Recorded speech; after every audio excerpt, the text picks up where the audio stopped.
Welcome back to Kind Regards to the show. I studied politics, philosophy, and economics at uni, and in an economics lecture, they were teaching us about models in economics because the world of money is too complicated. They have to create these simplified sort of versions of them that are simple enough that we can study them and actually, get data, put data into them, and then see what happens, get outcomes. So they're not too complicated that it would be impossible to accurately represent like all the bits, because the world is infinitely complicated. So they simplify it in order to make these truths happen. And one of the ways that they simplify it is that they make assumptions about how people behave. And I remember one of the assumptions is that people are self-interested. People are like rational actors, they say. And a rational actor is a person who works in their own self-interest. If they're in a deal and they can maximize their own profit, they will do so. And if they can minimize their costs, they will do that. That's an inherent assumption. And I remember someone, I'd like to say it was me, but it probably wasn't, put their hand up and was like, what if this isn't true? What if people don't always act in their self-interest? What then? And the guy said, well, we just need them to. And the person was like, yeah, but I can think of times when I haven't. Like, I'm not always a rational actor, right? Like, sometimes we make mistakes, or sometimes we do things that are irrational. What then? And he says, yeah, we know this, but we can't put it into the model.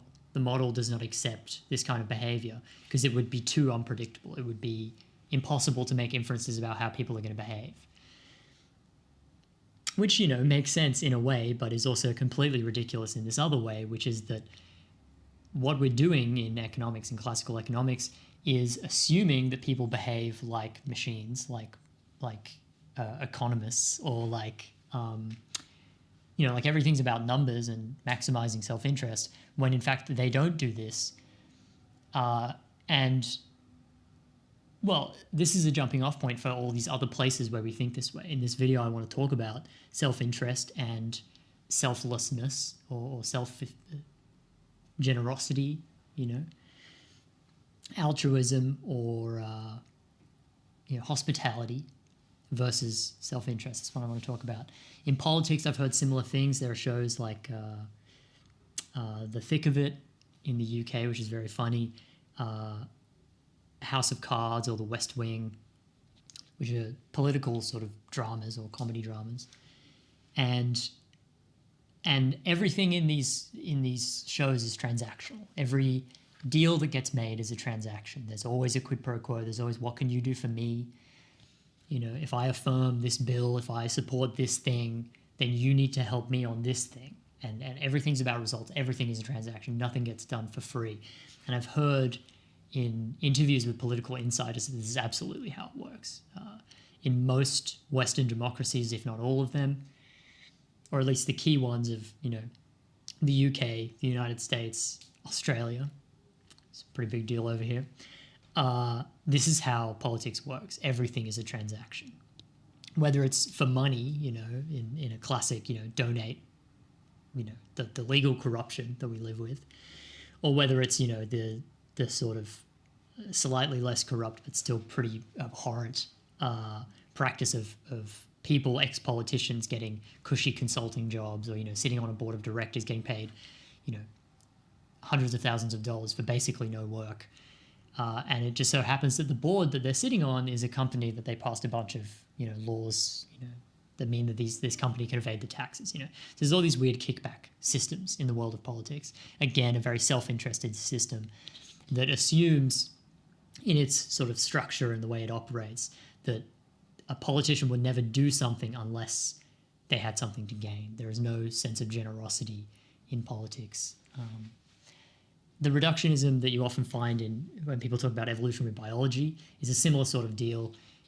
Everything is about the organism, producing offspring. If it does not help you and your family raise the child, conceive and raise a child, then we would never do it. No animal would ever do that.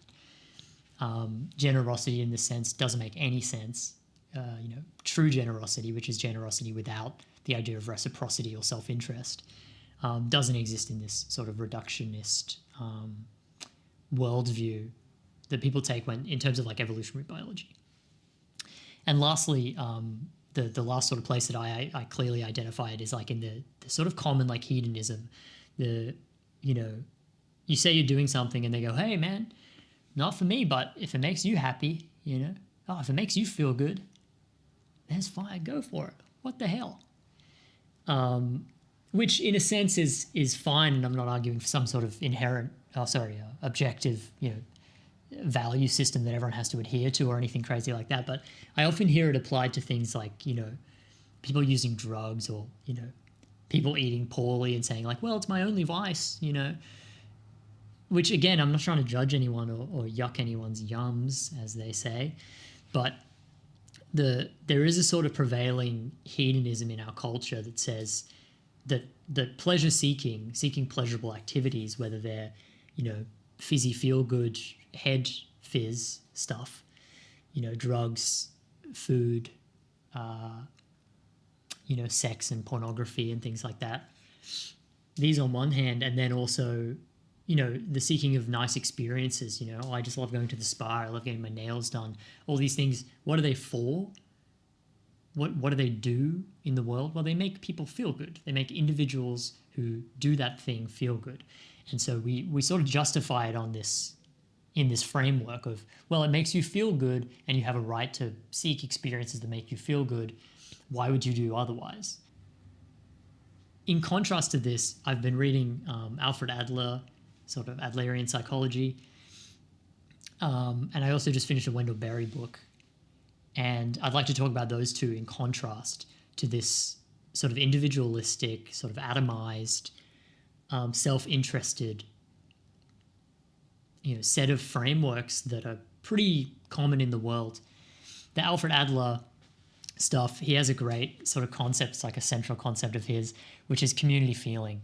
And community, when we think of community feeling or just communities generally, we think of like a community of people, workplace, school, neighborhood, family and friends, that kind of thing. That's community.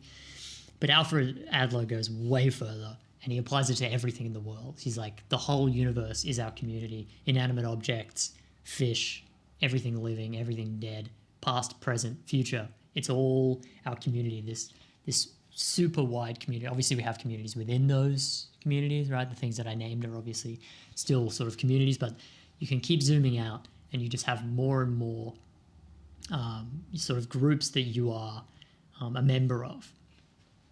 And individuals should ideally feel belonging. We should feel like it's okay for us to be here.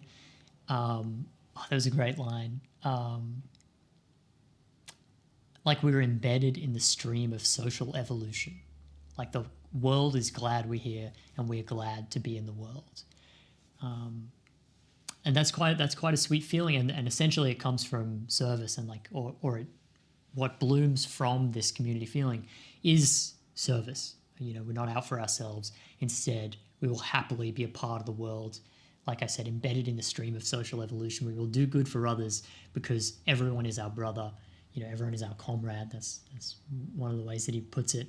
Everyone is our comrade. Everything is our comrade, and everything is deserving of our sort of love and support and things like that, which is obviously it's a huge flip on the sort of exclusionary, I'm here and then the world is out there and I have to maximize my own self-interest and self-protection is so important.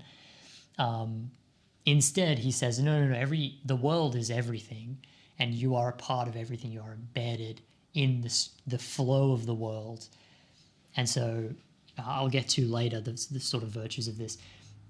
But in Hannah Couture, which is the Wendell Berry book that I've just finished, they talk a lot about membership. It's a small rural farming community, probably in Kentucky or the like. And these farmers, back in the good old days, would help each other out. The tobacco harvest would come and you have to, cut all this tobacco and keep it dry and get it into the sheds or whatever, all in a day. So you call up all your buddies and you say, on this day we're doing it. And then everyone comes around and they all do the work together. And it's unpaid. The work is unpaid. And everyone does it for each other. There's a great quote that'll encapsulate this whole thing. Berry says that some of the folks were paid for their work, but generally most of the work was, quote, freely given in exchange for work freely given.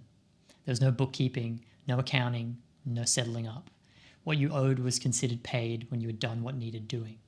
Every account was paid in full by the understanding that when we were needed, we would go. And when we had need, the others, or enough of them, would come. In the long, anxious work of the tobacco harvest, none of us considered that we were finished until everybody was finished. Again, a whole other notion of self and relationship to the world here. A thoroughly sort of selfless or community-based mentality. And so what is going on here? How do these two sort of separate visions of the world, Port William membership and Alfred Adler, and, the self-interest of economics, the transactionary nature of politics, the hedonistic the quite common hedonistic worldview, and the sort of evolutionary biology. How do these all sort of fit in together? The subject-object metaphysics assumes separateness. So the subject-object metaphysics I've mentioned in previous videos, essentially it says, and this is the prevailing metaphysics in the Western world, this is the prevailing system of thought with which we break down the world, and it's sort of so implicit that we don't often talk about it, but it is always there, almost always. And essentially it says that everything in the world is attributable to subjects or objects. There's subjects in here thinking things, and then there's objects out there, physical stuff that can be measured, that can be objective, or objectively quantified or measured, studied objectively, whatever. So we split the world up into this, imagination, subject, my thoughts, subject, intentions, subject, brain, object, my body, object, microphone, object, and so on and so forth. This way of seeing the world has prevailed for so long that it's quite invisible to us. But inherent in it, it assumes the separateness of the subject, right? It says that I am in here, I'm this thing, this seeing, thinking thing, and then the world is out here. And this might, again, seem really obvious and like inherently true. How else could you think about it? But language is infinite. There's no reason why we can't make new symbols that represent new things. The symbols don't perfectly correspond to reality. Check the Caught in a Contradiction video if you want more about that. Words do not perfectly capture reality. And so we're just sketching. Like we're all looking at a tree, the tree being existence or the universe, and we're all sketching little bits of it. And no two sketches can be the same. It's just not the nature of drawing. It's not the nature of perceiving, that we can have transferably identical perceptions or representations of things. It's not the case. And so we have infinite options here as to how to carve up the world. The subject-object metaphysics is not the necessary way. And so what if it didn't assume this separateness of self? What if instead the self and the community were one thing? What if you couldn't think of being a person without being embedded in a community? That without your community you would cease to exist as a human subject? What would happen then? What would happen then to the nature of self-interest? What would happen if the subject and ecology were not separate? What if I saw myself as a living, breathing part of the earth, something inseparable from other life? Or what if simply the subject and the wider world of objects were inseparable? And so we have these alternatives in sort of non-Western thought, or, if Spinoza counts as sort of Western, which I assume he does, coming from wherever he comes from in Europe. He said, what if everything is just one thing? What if it's a monism instead of a dualism? What if instead of having mind and matter, subject, object, instead we simply had God and everything was divine? And then we can sort of divvy things up from there, but primarily it's all the same thing. The Advaita Vedanta, I hope I'm pronouncing that correctly. In Hinduism, preaches a sort of non-dualism. So again, there is no subject, object, mind and matter inseparably connected. This sort of occurs in a lot of Eastern thought. Stereotypically, I don't know the real attitudes of American and Indian sort of cultures. I know nothing about that. Except I did read Fool's Crow by James Welch, and that's a brilliant book, so that's really good fun. But stereotypically, the Native Americans felt like they were sort of inseparable from nature, that they grew out of the world and would dissolve back into the world, and that ultimately to separate ourselves from nature was to separate ourselves from ourselves, and that to abuse nature would be to abuse ourselves. So what do these things do to self-interest? And what do, I've got a great quote here from Wendell. What if, like Wendell writes, quote, "The way we are members of each other, all of us, everything. The difference ain't in who is a member and who is not, but who knows it and who don't."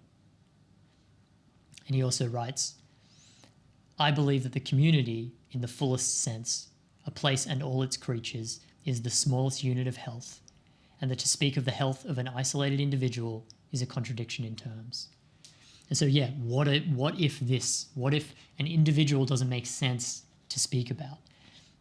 This sort of leads into the Buddhist notion of emptiness.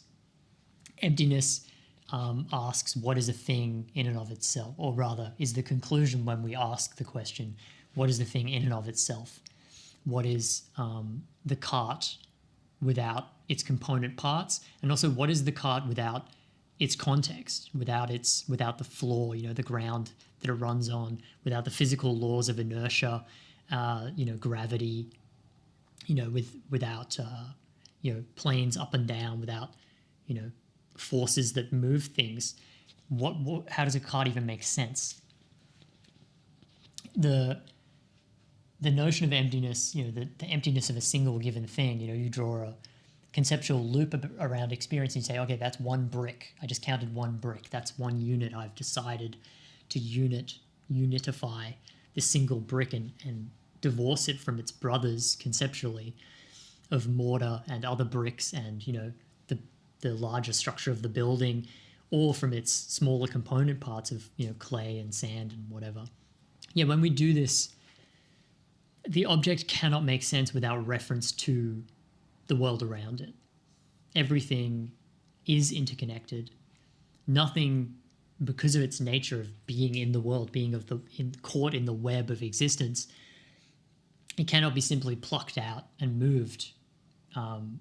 Conceptually, we think that we can do that, and it's sort of a trick that we've played on ourselves to carve the world up in this way and manipulate it independent of reality. So you're manipulating the symbols despite reality not conforming to our manipulation. It's a bit of a trick that we've played on ourselves, but that's essentially what the Buddhist sort of notion of emptiness is, or at least I understand it as. And this notion of emptiness can be applied to the self, right? What is our self other than our emotions, our bodily sensations, our thoughts, our sense data? What is the self other than those things? It's nothing. Our subject is empty. And so if we are empty, then perhaps we aren't a passenger in the world so much as a growth of the world. I heard Alan Watts say one time that we're flowers blooming on a tree. We're all growing from the same sort of plane of existence, and we flower and then we pass away, rather than being this sort of separate actor in the world, separate from the world, looking at the tree. No, we are in fact the tree. We are the universe experiencing itself. What if if our self is empty, then we become the world, do we not? We become everything that we're experiencing. We become our consciousness. See the headlessness video as well, Where's Your Head At? That explains a little bit of that sort of headlessness, emptiness stuff in more detail. But perhaps too, if our subjectivity or our individuality is empty, perhaps we belong to the world in the sense of sort of Wendell Berry's membership that provides to us certain gifts and demands certain gifts in return. Now, in this framework of that shuns the separateness of self and instead says that we are deeply connected to everything around us, to our wider community in Alfred Adler's sort of sense, or the membership of all living beings, as Wendell Berry sort of provides, or on and on the different examples I've given. Then to take care of the world is also to take care of ourselves. To water the tree is what we need as a flower on the tree. We need to water the tree rather than sort of water our individual flower. That doesn't make sense. It's not how we grow as people. It's not how we get better. And also, it shuns all the other flowers on the tree who also deserve, like us, like anything that exists, deserves care and sort of nourishment and their needs and things to be met. And by giving, we will also receive. So without the separateness of self, or the sort of economic actor, the economic actor has a bank account and the world has their bank accounts. And if we send money from our bank accounts, that's it. And we don't have that money anymore. By giving, there is a cost. There's a significant cost. And in the other framework, by giving, we also receive.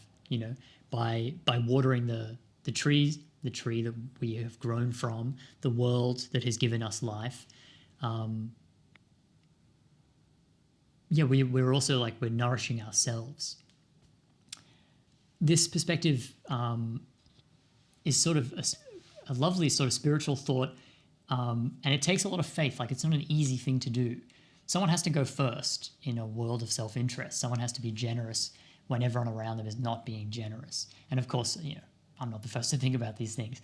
There are people who have already gone first, but amongst your, friends or workplace or whatever, wherever you're at, doing this first is a vulnerable position to be in. One immediately thinks, well, I'll be taken advantage of. If I'm overly generous, if I don't protect my self-interest, then I'll be pillaged by everyone. But this is the old way of thinking. This is the exact same sort of system of thought that gave rise to the other stuff, to the economic self-interest and the hedonism and all that other stuff. This separateness of self, that you have to protect yours at the expense of everyone else, is exactly the problem. And so essentially what we've got to do is resist this at all costs. We have to resist the separateness mentality at all costs and the self-interest mentality, rather not at all cost, but whenever it rears its head. That's the first sort of point of order, is to change our way of thinking and do our best to embody the new way of thinking, which of course is not easy, and I fall short of it every day. But ultimately, it is a good thing to do because it has happened to us. We almost have a debt. Thinking in those terms is a bit counterproductive, but what I mean is that life is given. This is what Wendell Berry says. The life that we live is the given life. It's not the planned life. It's the given life. And it seems like a natural extension of the given life to keep giving gifts. If you have been blessed, which we all have, then we should be a blessing. We should pass on those blessings to others through generosity and altruism and hospitality. And so practically, I spoke about this in the homelessness video, which is one of the sort of earliest ones. We can resist the separateness thing because it's automatic and it arises in us almost instinctually because of the way we've been brought up and socialized in order to see the world this way. These concepts are deeply embedded in our psychology. We must resist them, and the way that we do that is by resisting thought. Well, not resisting so much as letting it pass by, not being captured by it, not being wrapped up in it. And so how do we do this? Well, meditate. Meditating is the best way to break the spell of being lost in thought. means more than anyone knows. I know anyone knows. But we can also just cultivate calm and slowness and loving attention, really seeing other people, emptying out of ourselves, letting ourselves and our agendas go. This is what Simone Weil would say. Cultivating loving attention by setting our agendas aside when with other people and allowing them to present themselves to us in all their sort of fullness and beauty and uniqueness, and us accepting them for who they are. We can also cultivate forgiveness in ourselves and in others, this kind of compassion that says it's okay, when someone does something that you don't like, you say, like, to remember that they're your brother and they're your sister, that they're a person in the world, and that it's only by the grace of God or otherwise that you aren't in their shoes, and that ultimately the idea that if you were in their shoes, you would act the same way that they are acting, that we are all doing our best and trying our hardest with the tools that we have, and that when we fall short, when I fall short, I forgive myself for that, and I express compassion for myself, and that when other people do the same thing, I can do that too, that I extend love out into the world and inward as well. But yes, practically we can cultivate forgiveness, cultivate loving attention, slow practices, calm. We can try and be calm and try and be present. And then obviously hospitality, goodwill, metta, loving kindness meditation is really good for this. We can seek our own peace and psychological calm, our state of stasis, where we don't feel so attached to our stuff, our time, what we get out of things. We're not so identified with the feeling of having a self. And we can also, follow the paths of Adlerian psychology. Wendell Berry's membership, reading his books would be really good for this, and his essays. And also just walking the steps of these sort of practices, spiritual practices or otherwise, until we sort of begin to internalize the rhythm and the pace, and the feeling of walking the path becomes apparent to us the more we walk the path. So there are some thoughts, hopefully not too many, about self-interest and selflessness. I hope this was helpful to you. I hope it wasn't too ambitious to do all of these things. I hope it's not too confusing to sort of have these edits involved here, and to have me reading stuff. I hope it doesn't take anything away from the videos, for it to be a little bit more rehearsed and a little bit more thorough, have more pieces of the puzzle here. Let me know what you think, because I'd be really interested, anyone who has watched previous videos and this one, on your thoughts. Thanks very much for watching, of course, and you can check out the Substack or the which I'm going to write something for soon about writing, I believe. I've got about 1,000 words, so we'll see how that goes. And then also check out the Spotify and YouTube, so click those links. Thanks very much for showing up and watching. I hope this has been useful to you. That's the most important thing. So have a great day. Have a great day.